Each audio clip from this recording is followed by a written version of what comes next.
I got a natural fat transfer to the breast and vlogged the whole damn thing. The good, bad, very ugly, pre and post-op. What I wish I had done differently, so maybe one of you won't go through the same mistake, but still get the most natural looking results if you choose to get a fat transfer. Will the fat dissolve over time? How many cc's? Did it hurt to walk after? Now, was it a waste of money? To be honest, I am really scared to make a video so personal, but when I was researching the whole web, I realized because the results look so natural, most people who get it done never tell anyone. So most people don't know that you can move fat from anywhere in your body to your boobs, or have a realistic expectation of the results, side effects, how to recover so you don't lose the fat or have lumps forming, aka fat necrosis. Yes, it is my own fat, but I don't want to pretend that I got puberty 3.0. And hopefully I can help at least one person trying to learn about the real raw experience. This video will be about my personal experience, not about whether if you should or should not get a natural fat transfer to the breast. In fact, more than likely, most of you will learn that it might not be for you. We will get through your questions from Instagram. Who is it not for? My full story, cost, my mistakes that you do not want to repeat. You are welcome. My personal secrets to have the fastest recovery, aka weird hacks from my personal experimentation that no one shared on the internet. To tackle the most surprising things, how to not lose the results. I'll leave all resources, including a private playlist I gathered during my research, in the description for you. All the essential supplements, healing, and de-swelling things I tested and found useful. Don't want to gatekeep my surgeon either. Dr. Barrett in Beverly Hills, I will get to how I researched him later. And for the actual pre and post-surgery vlog, I'll be sharing them in surgery diaries on my Instagram and a new secret channel, which I don't even know how some of you found. It is called Dear Unlimited, where I share my video diaries on girlhood and glow up, whereas this channel will be mainly dedicated to internal and intellectual glow up. First, what is a natural fat transfer to the breast? This is a procedure where no implant is involved. You move fat from donor sites of your choice to the breast, which means it's two procedures in one. A, the taking of the fat and treatment of it to make it safe to be transferred to the breast. B, fat injection. Purified fat cells are injected into the breast to add volume and improve shape. Some of you are very sweet and said you would have donated fat to me, but unfortunately the body only accepts its own fat. And some of you want the reverse. You want to take fat out of your breast. We'll get to that later. So this sounds a bit too good to be true, right? First, natural results. You use your own fat. The breasts look and feel natural. Second, you don't need to switch out the implant every 10 years or put silicone in your body. That's like 5 to 6 pounds on my chest. Third, for the people who wish to lose stubborn fat, the donor site will lose fat cells. Fourth, minimal scars. The incisions are very small and the scars will be barely visible, with scars that fade. I'll get in details later of where and why I had my donor sites and how much was put into each breast. But first, who is it not for? If you want Kylie Jenner boobs, don't do it. If you want to go from A to D, don't do it. A surgeon who knows what they're doing will not recommend too big of an injection, which can lead to fat cells dying. Very important. If you are not okay with half or 1 cup change, don't waste your money on a natural fat transfer. If you want a very specific shape, don't do it. Why? Because fat is not implant. There is no shape guarantee. If you have a family history of breast cancer, please consult the experts. Will the fat dissolve over time and the girls will go back to their size before the enhancement? Maybe. I'll talk about how to prevent that in the end. But if you're not okay with 20 to 50% of the fat being reabsorbed, don't do it. If you are way over a healthy weight and body fat percentage, don't do it. Because post-surgery, to keep the fat alive, at least for me, I intentionally gain weight by eating 2,000 to 4,000 calories a day. I'm gonna eat a bunch of meat. This entire table is my breakfast. My grandma straight up told me, you got fat. I agree, and so be it. I'm making sure enough nutrients go to my precious transferred fat so they survive. Don't do this if you're not okay with gaining fat. If you don't have a lot of fat. You might still be able to do it. I'll get to that in a bit. Up till a month before surgery, I did an in-body scan. Granted, in-body scans are not very accurate, but it did show 14% body fat. Last and most importantly, if your state of mind is you need the surgery to change your body to look a certain way, please do not do it. Surgeries all have risks. There are ways to mitigate the risks that I'll discuss, but nevertheless, there is a very high chance you will not look exactly how you wish, and you need to be okay with that. My mindset going to this was, even if the fat all got metabolized, even if this was a waste of my time and money, I accepted. Anything is a nice bonus to me, not a need. Of course, I'll make sure I find the best surgeon. Of course, I'll optimize for recovery to ensure the surgeon's efforts are not wasted, but I surrendered fully to the outcomes outside of my control. Which brings us to my full story. How did you prepare yourself mentally before the surgery? Was it a hard decision? Why did you opt for natural fat transfer rather than the more traditional implants? What size did you start out with and hope to achieve? As the vice president of the Flat Chested Club, I always thought a full A would be nice. I've shared on this channel many times how ever since I was 14 or 15, I just felt puberty completely missed me. I gained fat anywhere in my body, except my boobs. And yes, I can grow a glute in the gym, but I could not grow any chesticles through training. I think about getting a breast augmentation maybe once every year, but then back off. Because although they look great, I personally don't want any foreign objects in my body, or replace a silicone every 10 years, or have really heavy chest that will make physical activity hard. When I found out you can move your own fat to your boobs, I did some deep research only to hear stories of how some people got lumps or cysts, which made me kill the idea. How high or low are the risks of developing fat cysts after the transfer? Is it safe to get a fat transfer? The answer is, it depends on the surgeon. When I found Dr. Barrett through research, I had a little glimmer of hope. A, he specializes in all things breast. B, because natural fat transfer to the breast is still a relatively new procedure. Plus, it's a bit gig-capped and more expensive. Naturally, way less people get a natural fat transfer versus an implant. So very few surgeons have a lot of experience doing it. But Dr. Barrett does. The volume of cases speak for themselves, but there still lies one problem.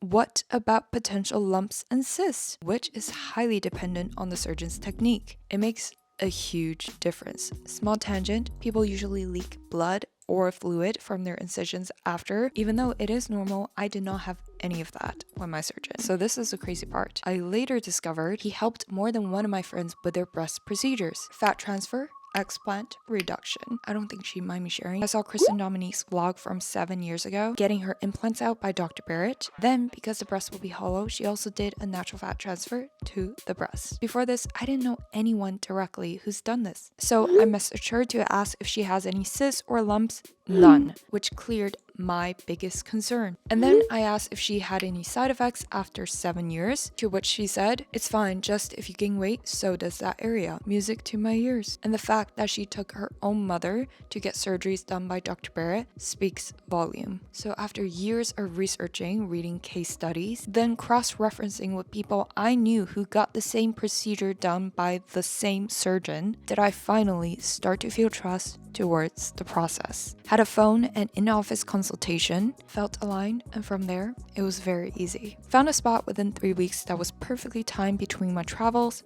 and full sent. Did you go home the same day? Yes. Surgery lasted about 3 hours, including briefing, marking, anesthesia. And now we get to pre-operation. What fat did you remove and where did you move it and why? Dr. Barrett suggested 3 donor sites for me to ensure enough fat can be taken, but I really wanted as few donor sites as possible for faster recovery, and I really didn't want to take any fat from a leg. So the original surgery plan was taking fat from the abdomen and the flanks, which are popular donor sites. Some people take fat from their arms too, some from knees or that little pocket of fat around the armpit. The surgeons will find their ways. Did you change anything in your eating prior to the surgery to have a higher fat percentage? Yes. I was worried I wouldn't have enough fat, so up to the surgery, I've been intentionally trying to gain body fat, but and with a low inflammatory diet. But when finalizing the surgery plan a week or two before, I was still recommended to add the inner thighs. I agreed. Because although you can get this done multiple times, I just wanted to do it once, and it'd be very terrible if during the surgery they say, oh shoot, we can't find enough fat. Cost. The cost is higher than implants because there are more procedures involved. Also, I came in with the expectation that a surgeon top in their field will naturally charge higher. For me, finding a top surgeon is a non-negotiable investment in de-risking and optimizing results that relate directly to my health and my body. Depending on the number of donor sites, at Dr. Barrett's office, this can range anywhere from $10,000 to $24,000. To find out the accurate pricing for you, feel free to send Dr. Barrett a DM and his team will get back to you directly. The quotes I got from Dr. Barrett were similar to what I got from another well-known surgeon in Beverly Hills, but I didn't know anyone who got the exact same procedure. With 7 years to see if there were any side effects, I can check from there though, so ultimately, Dr. Barrett for the win. Now, was it a waste of money? Don't worry, I created a section of notes all about how to have the best results. But I do want to talk about things I did not expect. Did anything surprise you? If so, what? How has recovery been? Does it hurt now, and is it still noticeable? How long was the downtime? I heard the result is very hard to maintain because you need to rest well. First, the recovery from the fat donor sites. The breast recovered in a few days, no problem. But swelling and bruising in the parts where fat was taken out was a whole other game. I've only heard online that it can lead to a lot of swelling, but nobody ever visually showed how severe it could get. So I'm here to show you, and you can have a more realistic expectation. It will also be so much more detail in the actual surgery diaries. Second, pain was not that bad. I heard from a girl that it's the worst pain that she's ever experienced in her whole life. To me, personally, it just felt like doing too much berries. Going to the restroom though was painful because of how sore the legs were. Thank God for years of strength training. I stopped taking pain medication after 24 hours and had no issue. Did it hurt to walk after? Yes, it was a bizarre type of pain, all from swelling. I'm sweating profusely. Everywhere is really tight and it's very hard to move around. Third, none of my clothes fit. None of my pants fit. I almost had no underwear to wear because my legs were triple their size. The only reason I was able to have a record speed in recovering to this in 13 days. Take notes. First, red light therapy. Dr. Barrett and his medical team recommended clinical grade red light for recovery. I was like, I already got this and this to improve my acne scars and skin texture. Might as well use it. On my thighs, waist, anywhere there was swelling or bruising. Literally, I'm telling you, don't buy the $1,000 red light panels. Just get one of these. It curves around your skin. I'm wearing pants right now, but like, you see how it wraps around? You can wrap it around your waist, your stomach, your thighs, like super easy, instead of a straight panel that costs thousands of dollars. I kid you not, I spent at least 50 minutes every night doing this, and it made a difference. For scarring, swelling, pigmentation, I'll link it below for you. The special discount when I worked with them last year should still work.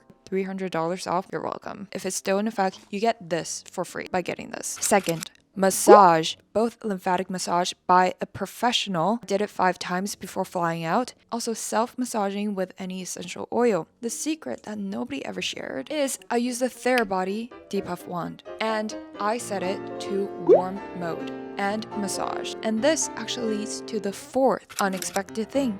Lumps. My masseuse told me, because she sees a lot of surgery recovery patients, if you are Asian or have color skin, our bodies are great at producing collagen. But when there is a wound for the body to heal, the body will overproduce collagen, which can cluster up into lumps. It's called fibrosis, aka scar tissue, and I was beginning to form some on my waist. So of course, I'm like, no fucking way am I going to let it happen. Hence, lymphatic drainage. If you are in LA, you can go to the lady I went to. I'll put her info below. But also, every single night, I use the red light plus Therabody heated wand religiously with some kind of essential oil or a special cream. When I was visiting a Korean med spa for acne, the lady there recommended me to try a slimming cream to reduce the swelling. So I bought 4 types. Really like one Japanese and one Korean brand that work well. I'll also link them below for you. By doing all of the things combined, my masseuse said I recovered at record speed. I began having a waist again at day 4-ish, but the 5th unexpected thing. Loss of appetite was due to antibiotics. Everything tasted bitter, literally. Steaks, avocado, tuna salads, popcorners was fine. Smoothies and juices were also fine. The detailed recovery what I eat will be in the surgery diaries, but losing appetite was a big problem because new breast fat need nutrients to survive. If you don't eat, they die off, form lumps, no matter how good your surgeon is. So I forced myself to eat the first few days until finally regaining my taste buds day 4-ish. This leads to my mistakes. First, I did not wear my waist or compression socks after a few days because they felt really uncomfortable. That led to small bumps starting to form on my waist that thankfully were gone after my red light therapy plus lymphatic massage plus twice a day heated massage with a Therabody wand. Technically, you don't need to wear them after a certain time, but I'm 7 weeks post-op and still wearing it to be safe. Second, will they dissolve over time? I was scared of lumps forming in the breast, so I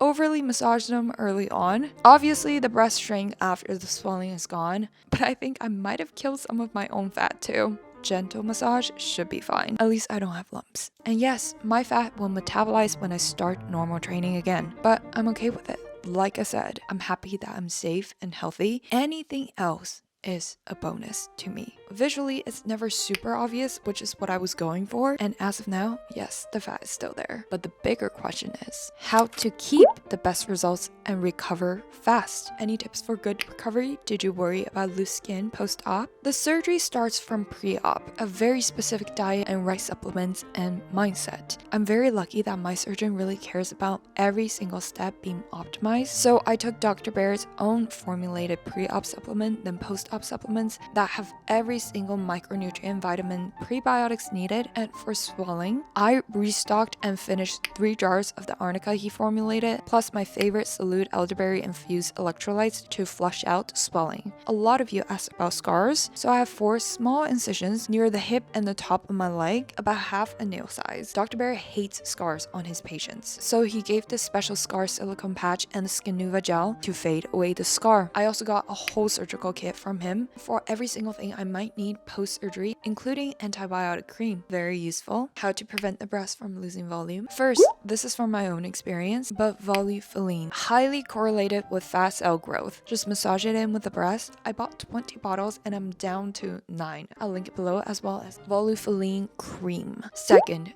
nutrition. You need to eat. When I did not have the appetite, I either forced myself to eat or ate a lot of this corn flavored Japanese protein mix with all the essential nutrients. It tastes like if Cheetos and popcorners had a baby. Huel or any other protein mixes are also good choices. Questions. First of all, thank you for all the caring messages. How do you feel now, both emotionally and physically? Not going to lie, the first few days I felt a bit down and drained. Vlogging has always been my therapy, so that's what I did. I didn't have the energy to write journals, so I vlogged a lot and watched a few films. Overall, this experience helped me gain even deeper gratitude towards the very simple things that my body is able to do, like lifting something heavy, picking something up from the floor when my waist is not swollen. And it has allowed me some time to really take a break and be okay with low productivity. But I feel both emotionally and physically well now. Just really excited to return to enjoying moving my body around in full capacity. How many cc's was he able to put in each breast? 300 to each, but again, 20 to 50% of the fat will be reabsorbed. Anything too high volume-wise risks the fat dying off and forming lumps. What bras do you wear now? Answer is, I don't know yet. Probably between an A or a B. I haven't worn a bra since surgery to avoid cutting off the circulation and killing the fat. Once the swelling is fully gone, I'll do a fitting. Is it possible to do it in reverse? So like boobs to somewhere else? Yes, breast reduction is a thing. One of my friends did hers years ago through Dr. Bear. And yes, natural fat transfer can be to anywhere. Some people move it to their face, some people move it to their butt. Okay, now some golden weird tips. Lastly, a few weird tips from me that I didn't see anyone else talk about. First, buy laundry sheets or pods. You won't be able to lift the bottle. Second, open up all your medication and supplement bottles prior. Shout out to my best friend Olivia and my sister for opening things up for me. Third, buy loose underwear if you will take fat from your thighs. You will be very very swollen. Nothing will fit. Fourth, no need to buy the full $1,000 worth of red light panel. Just get the cure mask and you get the big décolletage light for free. Don't tell them I sent you this loophole. Fifth, warm massages with tightening cream on swelling areas. How to make it warm? Therabody Depuff Wand. Sixth, Volufiline to grow the breasts whether or not you do the surgery. 7. If your surgeon does not have a specific formula. Dr. Barrett's pre- and post-surgery supplements. 8. In case if you forgot, I linked everything below. Yes, everything, including the videos I saved during my research. Surgery diaries will be out on new channel. If you have any specific medical questions, please feel free to contact my surgeon and their medical team. They're very, very helpful. I hope this video helped you. Let me know in the comments if there's anything else I can help with. And if you like this video, you might like these other two I made just for you.